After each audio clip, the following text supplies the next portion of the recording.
'Cause I will rise, you can't hold me down. Watch me unfold, I'll keep it strong.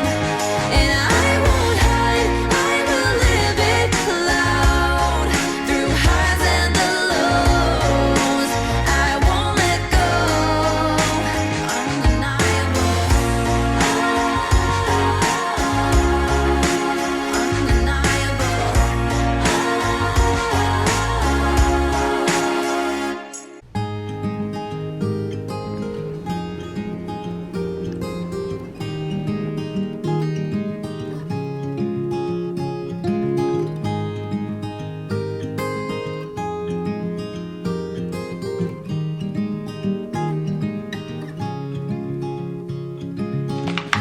Another rainy afternoon, I don't know what I'm to do. I just miss you more than anything.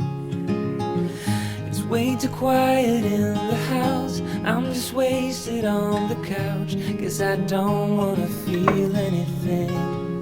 Wish you'd stayed here beside me. This isn't how it's supposed to be. Wish you'd stayed here right with me. I can't shake that feeling. You would do that for me. I love you. Thank you. Have an awesome day.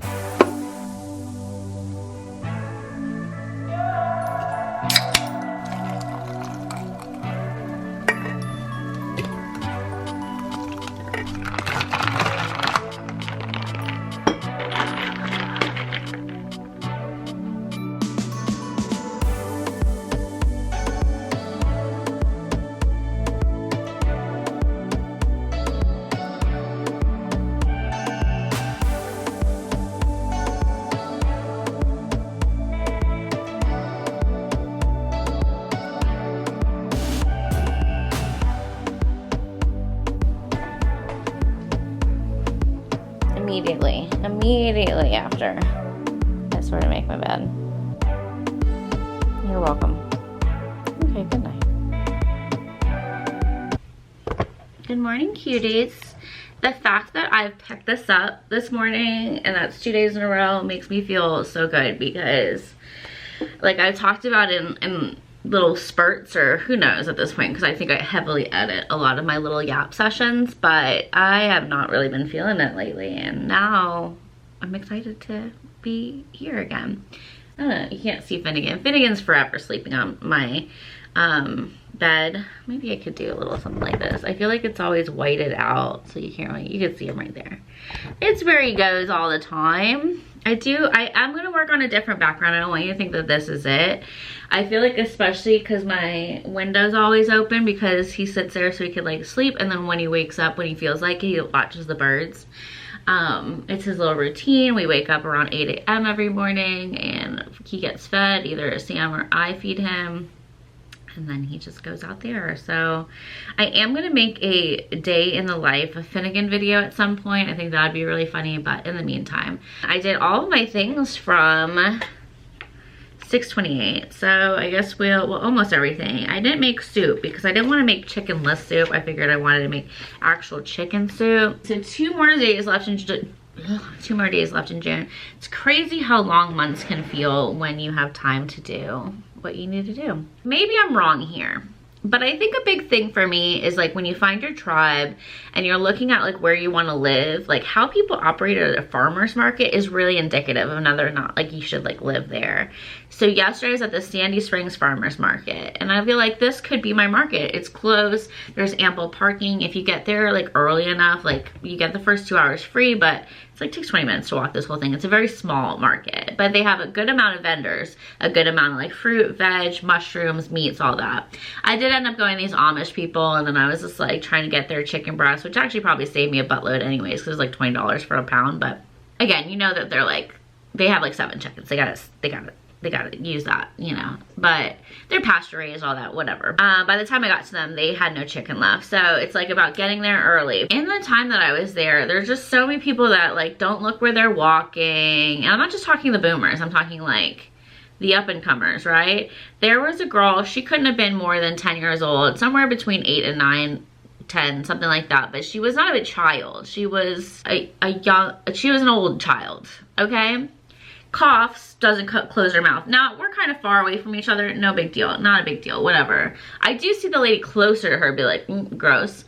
Continues to do so, sneezing, hooping, hollering, whatever. Never covering her mouth. Then starts spitting. Now I'm kind of close to this chick. She's spitting within a foot of me. Like, it was just the craziest thing. And like, I just wanted to turn around to her father and be like, we gonna do something about this? Instead, I just kind of said like, which is probably a bad habit of mine that I've picked up lately. Instead of directly confronting people, I say things aloud in reference. I guess I'm commentating real time, right? So you'll hear me say stuff like, oh, so we do that now. Or, wow, that's wild is a big one for me. Wow, that's wild is like the number one. Definitely utilizing that lately. So, yeah, I just realized yesterday that Sandy Springs is not my tribe, but maybe Dunwoody is the better. I still think Alpharetta is my favorite area, but I'm just trying to find a good farmer's market. But I will continue to frequent Sandy Springs as long as it's easier, because it's on a Saturday. It seems like a lot of people aren't up early on a Saturday. And then I'm gonna go check out this other one. Maybe it's better, but my only issues at this other farmer's market are the people, but that's not the vendor's fault. That's humanity's fault. We are in for a tootin' bad time if we continue this way, I just want to say. Maybe it takes a village to tell your kid, hey, fucking cover your mouth when you cough.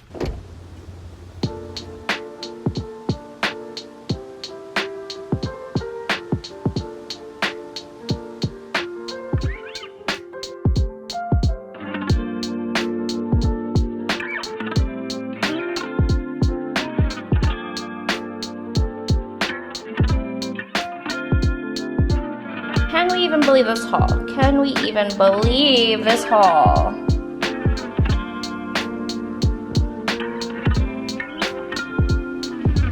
Now it's time to head to the movies with our cinematic crusader. Here with another titanium take, here's our movie Maven Kai.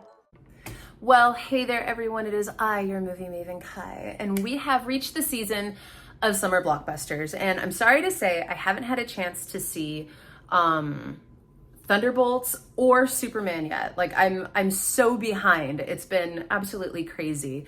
But I think Thunderbolts is streaming now, and I'm gonna make time to go see Superman. Let me tell you why. So many years ago, when Man of Steel came out, I was still very much a DC fan. I really loved the animated stuff. I loved Smallville. I loved all of those things, and I was so hyped to see a really good Superman movie. And about half an hour in, I turned to the person that I went with and I said, do you just want to get out of here? Like, it was that bad, that fast. And I stuck it out of pure spite. And ever since then, I have had a personal vendetta against Zack Snyder. I hate him so much. In fact, at that point, I was doing a podcast and I spoke about my eternal hate for Zack Snyder every single week, and even got death threats over it. I ended up with a stalker. It was really interesting, mostly because I was speaking out about what a horrible director he is and what a horrible producer David S. Goyer was. And I made several very pointed assumptions, which were opinions, and I believe that, you know, that's what we fight to be able to state. But, you know, it doesn't save you from the consequences, you know, the whole free speech thing. So that was an interesting time. And now, you know, I was kind of like, why are we doing Superman again? Like, come on, guys, like, you know, give it a rest for a little while. There's so many other superheroes, not just in the DC universe, in the Marvel universe, which, you know, Marvel's doing great, you know, bringing in everybody in these new movies. But I mean, like Dark Horse Comics and, you know, all these, there's so many different comic book companies and writers and everything. Like, let's give something else a chance. And then I started hearing little bits here and there, and everyone is so intent on not spoiling things, but little pieces here and there about the new Superman movie. And I'm actually really excited to see it. I'm really, really excited to see it. David Cornswith, something. David apparently is, doing an incredible job. And then I was watching, my Instagram reels, and there's a creator called The Speech Prof, and he's absolutely hilarious. But he did this whole thing about how David gives heavy Brendan Fraser in the 90s energy, and was saying, wouldn't it be great if we did not a Mummy remake, but like a continuation of, the story. If you haven't, seen this reel, it's absolutely incredible, the stuff that he goes like, oh, we should do it this way, we should do it that way. Go find him and watch it. But it made me think of the summer of, it must have been 99 when The Mummy came out. And it was one of the greatest summers for movies. It was 98 or 99. Anyway, what a movie. What an absolute treasure The Mummy is. If you've not seen it, basically it's, these two people who are, one's a librarian and one is an adventurer, like Indiana Jones kind of style. His name's Rick, and they're off to seek adventure and end up opening the mummy's tomb, Imhotep's tomb, played by the absolutely fantastic Billy Zane. And hilarity ensues, and 3 or 4 sequels, and different whatever. But the thing that I think was the most striking about this movie was how perfectly it was not only cast and written, but how perfectly it was made for the time. Because we were able to, mix so many things into this movie. It had drama, it had romance, it had adventure, it had comedy, it had a great sense of humor about itself. And I think that's something that a lot of things were lacking at that point, because when you look at the movies that, came out around that time, you had things like South Park, Bigger, Longer, and Uncut. And the reason why it was so big was because it didn't take itself too seriously. And then you had movies like Phantom Menace that were too big for their britches, if you will. The Star Wars fandom is already very, very, very, divisive. And being a Star Wars fan, I can say that. But they're very divisive and they're very particular, and everybody wants something different, but then they want everything rolled into, one thing. And, if you get too much humor, if you get too much romance, if you get too much whatever, then, the whole movie is terrible. And I am definitely, guilty of this myself when it comes to like Rogue One. There's like a couple of things in Rogue One that just completely, mess up the tone of the rest of the movie for me. But there was something about The Mummy that the balance was so impeccable when it came to all of those, because at the heart of it, it really is an adventure story. But then at the heart of it, it's also a romance. But at the heart of it, it's also like this amazing supernatural, tale. And it's a take on a story that has been told over and over and over again. And I think that's why, when he spoke about David and Brendan being so similar, is Superman is a story that we've heard over and over and over again. It's been redone in book form and graphic novels, in, movies and TV shows. We've seen so many different, retellings of the same basic storyline or plot or, what have you. But when it comes to The Mummy, same thing, because, Superman came out in the 30s. The Mummy, that story started really, in mass media, really by Universal in the 20s. And it's a story that we know, don't be an adventurer going and opening a mummy's tomb. You're going to release a curse, and then you're going to have to, fight against it, to defeat it. But the way that they did it so grandly, the way that they did it, in a way that very much spoke of the time, in having those huge, grandiose, amazing special effects, while at the same time staying true to the heart and the idea of the story of the Curse of the Mummy, was absolutely brilliant. And, so much of that came from the writing and direction. It was a well-written movie. It was well-paced. It was beautifully shot. The cinematography, the graphics, everything were, you know, phenomenal. But when you get down to the on-screen relationships, and people usually talk about it as, you know, chemistry, but I see chemistry as more of, you know, where you see like that heat, you know, between two characters, you know, that sexual tension, you know, if you will. It really was just this amazing relation between all of the characters. You know, you had those friendships that fully developed, you know, into that long-term kind of feeling, but then also into romance.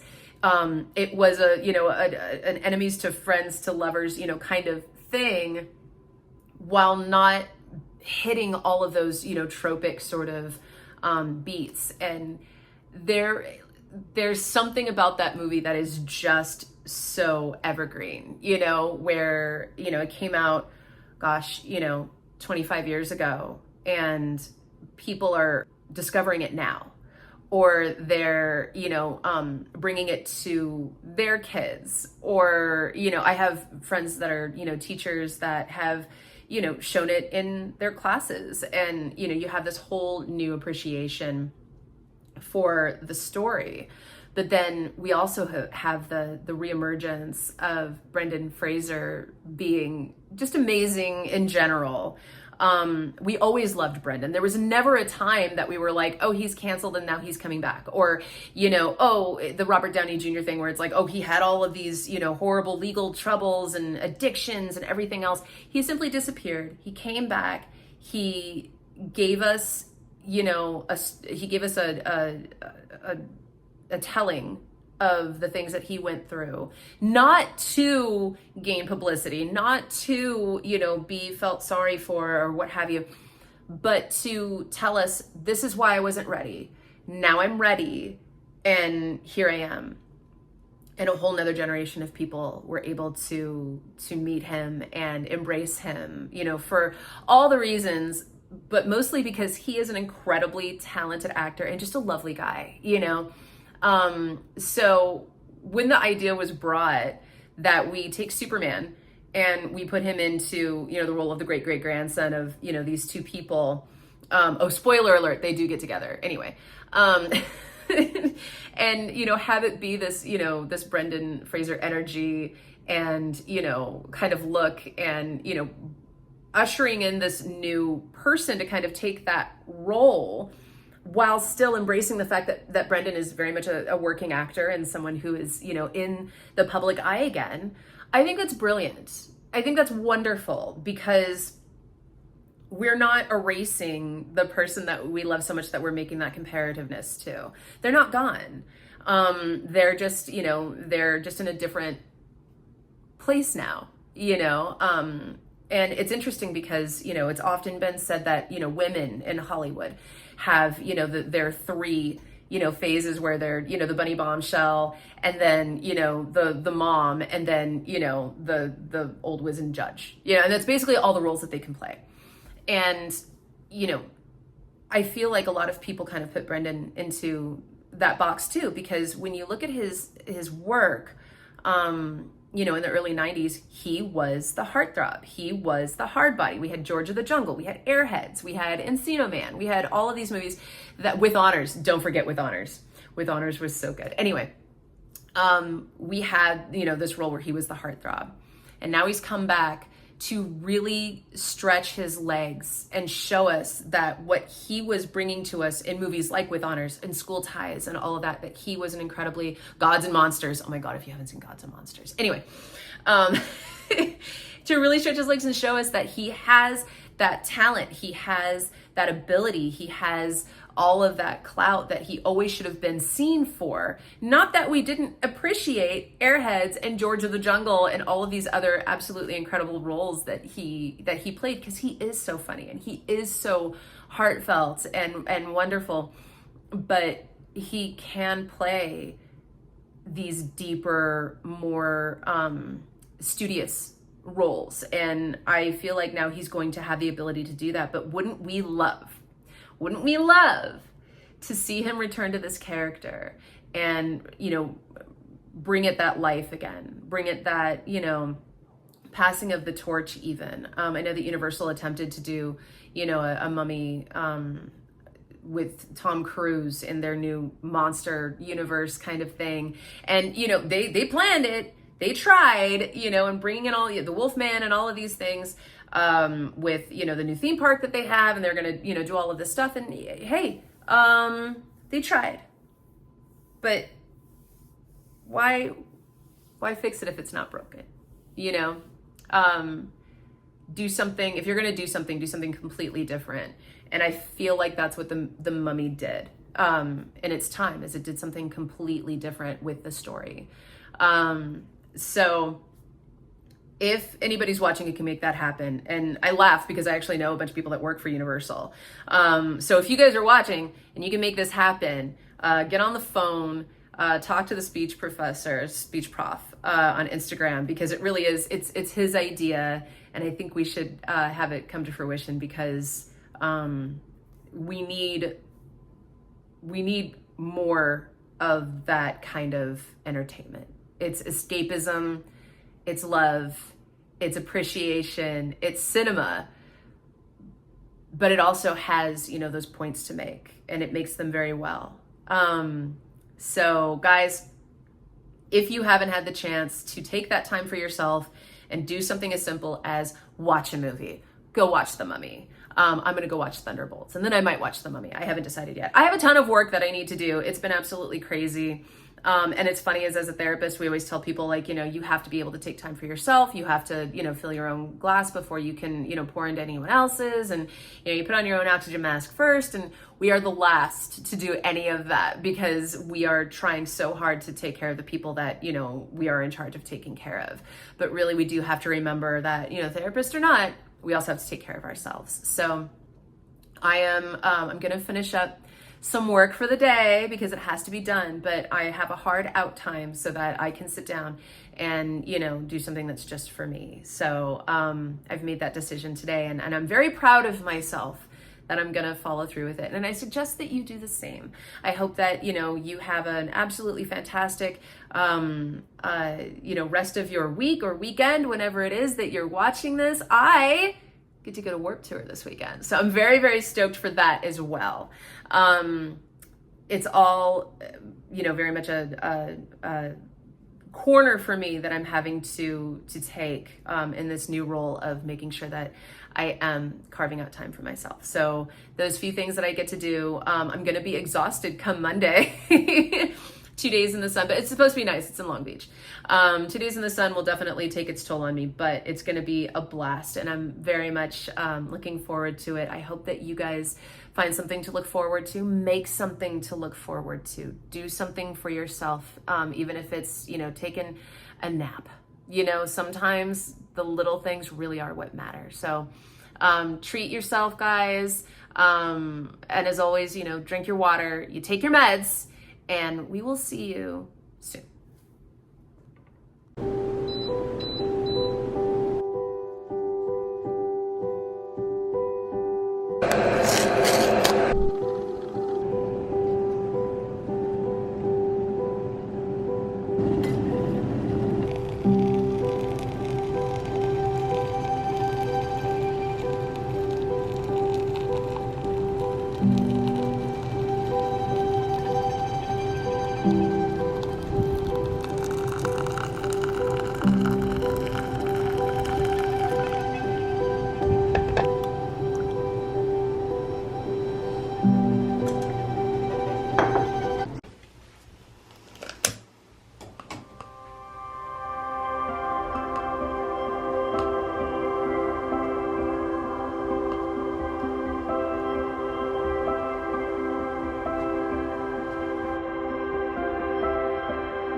I try to be really particular about how I operate in public because you just never know. Like, could be your next boss that you're like, bitch, move.